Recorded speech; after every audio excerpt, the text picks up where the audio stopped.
E hoje meu convidado especial é o pastor Antônio Júnior, que tem uma história linda de vida, que tem vários testemunhos, que tem um canal no YouTube, ó, que é muito acessado, muita gente que é abençoado pelas tuas palavras. Que Muito bom. obrigada por estar aqui. Bem-vindo. Ô, Karina, obrigado pelo convite. Eu creio que vai ser uma bênção a nossa conversa. Com Nós vamos falar de certeza. vários assuntos aqui. Tá preparado? Porque tem muito assunto pra gente É. conversar. Muito, muito. Gente, Que bom. eu já acompanhava as tuas pregações, os teus posts, só que eu nunca tinha visto, vou ser sincero, o teu testemunho. Eu não sabia da tua história. E quando eu fui ler, gente, ele que é tão calminho assim, ele tem uma história de vida. Você foi um moço um tanto quanto rebelde, não é verdade? Eu fui. Eu era o ovelha negra da Então, família. eu queria que você comentasse um pouquinho desse início de vida, assim, e dessa transformação, desse encontro. Eu sei que é uma longa história, eu vou fazer algumas perguntas Certo. no meio dela, mas eu acho que é importantíssimo porque muitas pessoas passam por isso, convivem com alguém na família que passa por algo semelhante, né? Eu até vou falar um pouquinho depois do meu testemunho com relação à tua história. Eu perdi um irmão para as drogas. Olha, E não então sabia. eu sei o que é ter alguém em casa, né? Usuário, alguém que luta, né? E que às vezes não enxerga os propósitos de Deus na vida dela. Há tempo de sair vivo dessa história, né? Então, conta um pouquinho para nós.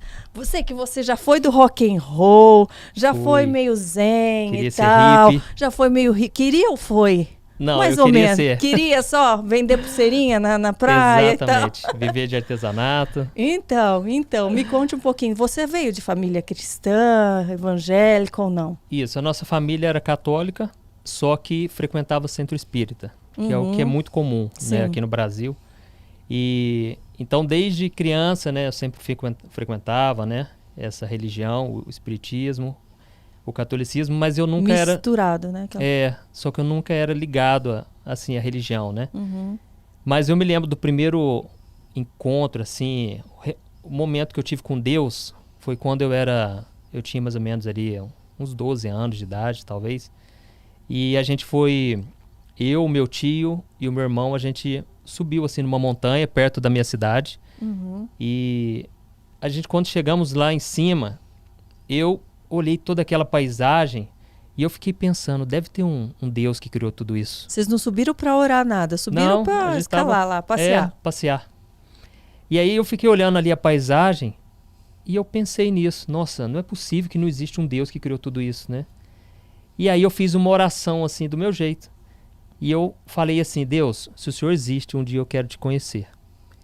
E aí os anos passaram e eu me lembro de uma segunda experiência que eu tive. Tudo isso ficou muito marcado.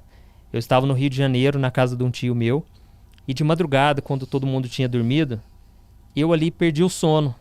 E eu eu pensei, eu vou falar com Deus. E eu não me lembro o que eu falei com ele, mas eu só lembro da paz que eu senti. Não foi o dia que você ouviu um lobo uivando lá, não, né? Não. Tem isso, gente, também. Eu vou falar. E eu senti uma paz tão forte, mas eu não tinha coragem de contar assim. Eu não sei, eu guardei aquilo pra mim. E aí o tempo passou, aí eu veio a rebeldia na adolescência, porque eu não sabia, mas eu tinha um vazio muito grande e eu queria preencher, sabe? Então fui pro mundão, comecei a beber muito cedo, fumava, coisa de moleque assim, que queria experimentar as coisas do mundo, né? Só que eu tinha o meu mundinho fechado, eu não me abria muito. Até os meus amigos de escola, muitas vezes eles tinham medo de mim, assim, porque eu era muito misterioso. Sim. E eu achava legal aquilo, sabe? Então, eu fui puxando para esse lado mais obscuro. E até que eu comecei a ir no centro espírita, junto com a minha família, e eu comecei a perceber que realmente a vida não é só isso que a gente está vendo, tem algo além. Então, eu li alguns livros, só que, lógico, eu não entrei assim de cabeça, apesar deles dizerem que eu era um médium, que eu tinha que desenvolver, né? Mas, na verdade, eu só queria saber qual era o sentido da vida, sabe? E eu não sabia exatamente que era isso que eu queria. Mas hoje eu entendo, analisando, sabe? Eu queria entender qual era o meu propósito. E aí eu percebi que realmente a vida não era só essa. E aí foi nessa época que eu fui pro lado do esoterismo, comecei a gostar muito, né, de estudar. Então, eu vi exemplos de pessoas que tinham poderes e me veio uma coisa e você assim... sentia mais poderoso? Você sentia que você estava no caminho certo? Ou você ainda estava confuso, sentindo que você estava procurando e não estava encontrando?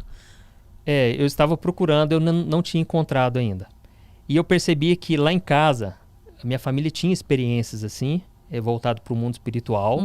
A minha irmã hoje, ela é cristã, ela se converteu, é uma bênção. Ela era espírita, ela psicografava. Então a gente era bem envolvido, sabe? Só que eu nunca tinha sentido nada, eu nunca tinha ouvido nada, eu nunca tinha visto um vulto, visto alguém que já faleceu, nada. Só que eu queria muito. E eu me lembro que lá em casa, quando chegava de noite, ficava caindo umas pedrinhas no telhado, mas era espiritual, porque não tinha explicação, era todo dia. Dava ali 6 horas da noite em diante. E só você ouvia, então? Não, lá em casa a gente ouvia isso. Todo mundo ouvia as mesmas pedrinhas? A gente não pedrinhas? entendia o que era. E aí eu pensava, deve ser gnomo, deve ser bruxo, mago. Eu gostava muito desses assuntos, assim. E aí eu me lembro que um dia um moço foi pedir comida lá em casa, um mendigo. E eu senti tanto amor, tanta compaixão por aquele homem. Eu fui lá na despensa de casa, peguei um monte de coisa, ainda pensava, nossa, minha mãe vai achar até ruim, porque eu esvaziei a despensa. E entreguei para o moço. Naquele momento, eu pensei, eu vou viver para ajudar as pessoas, assim. Eu quero sair desse sistema, assim, onde você cresce, você estuda, trabalha, forma família. Eu quero sair desse padrão. Sim. Eu quero viver mais livre.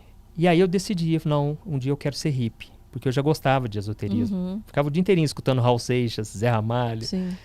E aí o tempo passou, eu não sabia, mas ali eu já estava relacionado ao meu chamado, sabe? Às vezes as pessoas querem entender o chamado, a missão que Deus tem para elas, e elas às vezes ignoram esses relances que vai vindo lá de trás. Às vezes ignoram, às vezes entendem de outra forma, né? Entendem de outra forma. Se modam de acordo com o que ela está acreditando, com o que ela deseja, né? Exatamente. E aí eu montei uma banda de rock, porque eu gostava muito de cantar. E comecei a cantar nessa banda e começou a dar muito certo, gravamos CD. E a gente tinha muitos planos para bombar essa banda. Só que nada voltado para as coisas de Deus, né? Sim. A gente queria farrear, queria ficar... Fazer sucesso, aquela coisa, Exatamente. Né? Ser reconhecido, vão ver que eu tenho talento. Isso. E aí começou a dar muito certo, só que eu tinha 16 anos mais ou menos e eu nunca tinha namorado, nunca tinha ficado com ninguém. Ao mesmo tempo, para esse lado eu não era voltado. Eu voltava mais para banda, para música. Era mais tímido lá na sua. E aí, o que aconteceu? Um dia, eu tinha acabado de começar a internet lá na nossa cidade. E tava com aquele MSN, ICQ, não era nem MSN ainda. E tinha também o bate-papo da UOL. E eu lá me senti aquele vazio, assim, me senti sozinho. E eu fiz uma oração, aí foi um outro contato que eu tive com Deus.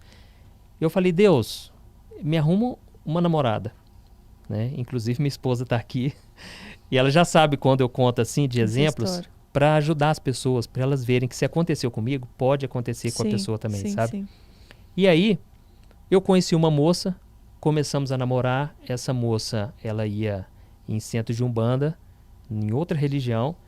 Até minha família ficou um pouco assustada, porque eu era muito assim, 8 ou 80, sabe? Eu não conseguia ter um equilíbrio. Se eu bebia até dormir, sabe? Eu não caía de ficar bêbado não, mas eu dormia, desmontava lá na boate. E então, eu não tinha muito equilíbrio. E nós começamos a ir nesses centros e até mesmo chegamos um dia num centro e eu fiquei um pouco assustado, porque eu vi o mundo espiritual ali se materializando, sabe? Começaram a tocar os abatuques e tal, e a entidade, né, entrou ali na pessoa e ela veio conversar com a gente. E só falou coisa boa. Acertou tudo, sabe, na nossa vida. E eu fiquei impressionado. E aquilo me despertou muito de querer buscar o espiritual. Só que essa entidade que veio conversar com a gente, ele disse o seguinte, olha, eu vou dar o meu nome para vocês. O dia que vocês precisarem de ajuda, vocês me chamam. Pode me chamar. Eu resolvo qualquer parada.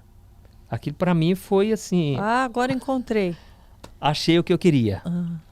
E pediu o que em troca? Então, aí é que tá.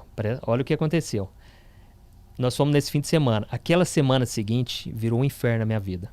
Tudo começou a dar errado. Uma nuvem escura parece que estava sobre a minha cabeça. E o pensamento de morte, eu pensava, nossa, eu vou morrer. E aí eu cheguei até a escrever uma carta despedindo, sabe? E eu tinha um sentimento assim de frustração, porque o que acontece? O meu pai sempre foi muito empreendedor. E ele tinha várias empresas. Só que eu não queria saber de nada com nada. Eu não queria trabalhar. Queria a vida tranquila, não queria se esforçar para as coisas, né? Exatamente. Então, aquilo era muito difícil para o meu pai entender. E eu entendo o lado Hoje dele. você vê que realmente você não estava muito, né, consciente das coisas. Então, meu pai perguntava, Juninho, mas você não tem vontade de um dia você ter um carro, você ter uma namorada, você casar, você ter as suas coisas? E eu falava, não tenho vontade. Sim. Não Nada tinha, te despertava, não né? tinha nada. Eu não tinha ambição, assim, sabe? E o que acontece? Eu me sentia muito frustrado, assim, por não conseguir agradar ele. Então, tudo pesou ali naquela semana seguinte e eu pensei, vai acontecer alguma coisa muito ruim comigo. E eu pensei, eu vou lá pra casa, eu vou dobrar meu joelho Eu vou chamar e eu esse vou nome. chamar. Porque A entidade, não a Deus. entidade, que segundo a Bíblia é demônio. Sim. Fui pro meu quarto. Quando eu fui chamar, alguma coisa, não sei explicar, alguma coisa falou comigo. Não faz isso, porque não é de Deus. Só que eu não sabia de nada. Eu nunca tinha lido a Bíblia, nunca tinha orado assim, né? Como eu oro hoje. O que acontece? Eu não chamei, mas essa moça chamou. E eu fui descobrir isso anos depois, quando eu fui falar de Deus para ela. E quando ela chamou, ela me ligou e disse assim, ó, vem aqui que eu preciso conversar com você urgente. E eu cheguei lá e ela disse, olha, infelizmente não vai dar para continuar. Eu sei que a gente já fez um monte de planos pro futuro, mas não vai dar certo. E a gente não combina muita coisa. E ela disse, eu tô sentindo uma dor de cabeça que eu não sei explicar. Fui no médico, não identificou nada. Eu tô vendo a minha mãe, a mãe dela já tinha morrido. Ela tava assim perturbada. E ela Hoje não eu vejo. ligou que era porque ela tinha invocado. Não, nem se tocou. Depois eu contei pra ela, sabe? E o que aconteceu? Eu saí de lá, ela terminou comigo. E eu fui embora de bicicleta. E eu me lembrei de Deus. E eu fiz uma oração muito sincera. E eu agradeci. Eu falei, Deus, obrigado. O Senhor respondeu aquela oração há um ano atrás. Que eu pedi uma namorada. Muito obrigado. E aí eu rezei o Pai Nosso, que é a oração que eu sabia fazer. Quando eu fiz aquela oração, eu ouvi a voz de Deus. Eu nunca tinha ouvido nada. Hoje eu sei que era minha avó que estava orando por mim. Depois eu vou falar dela. O que acontece? Deus falou comigo ali. E ele disse assim, meu filho, você tem muito valor para mim e você ainda vai ver a grande obra que eu vou fazer na sua vida. Eu ouvi nitidamente. É inexplicável, sabe? Só que eu chorei tanto. E eu vi como uma prova de Deus, porque eu não chorava, eu tinha um coração muito fechado, eu não me abri com ninguém. E todo mundo, obviamente, era preocupado comigo, porque às vezes eu ia no velório de um parente, assim, não descia uma lágrima. Mas naquela noite eu chorei tanto. E eu entrei em casa, fui no banheiro, enxuguei as lágrimas. E eu pensei, eu conto ou não conto? Será que eles vão entender? Será que eles vão me julgar? Mas eu só sabia de uma coisa. Era o Deus que criou esse céu, criou a terra, que tinha falado comigo. E justo eu, né? Que, obviamente, eu me sentia, assim, a pessoa mais distante de Deus. Você não estava buscando por isso, né? Você teve aquele momento que você orou com gratidão. Você vê a importância de, né? Você fez uma ação de graças, você reconheceu com gratidão e aquilo, né? Exatamente. Né? Quebrantou seu coração. Foi. E aí eu acordei no outro dia e eu contei para meus amigos. Pra que eu fui contar? Virou zombaria. Não, zombaram de mim o tempo todo. Ih, tá ficando doido. Agora... Eles falaram, Juninho, você acha que Deus fala com as pessoas? Ainda mais com você, cara. Você é o cara mais bagunceiro da nossa sala. E só que, ao mesmo tempo, eu pensei, gente, não foi coisa da minha cabeça. Mas o inimigo é tão astuto, porque ele quis roubar essa semente, que é o que Jesus disse, né? Ele vem e rouba mesmo. E os meus amigos, por fim, estavam me pagando para ir nas festas. Eles não sabiam, mas o inimigo, sabe, começou a trabalhar de um jeito que eles foram me levando para as festas lá da escola, até que eu esqueci tudo isso.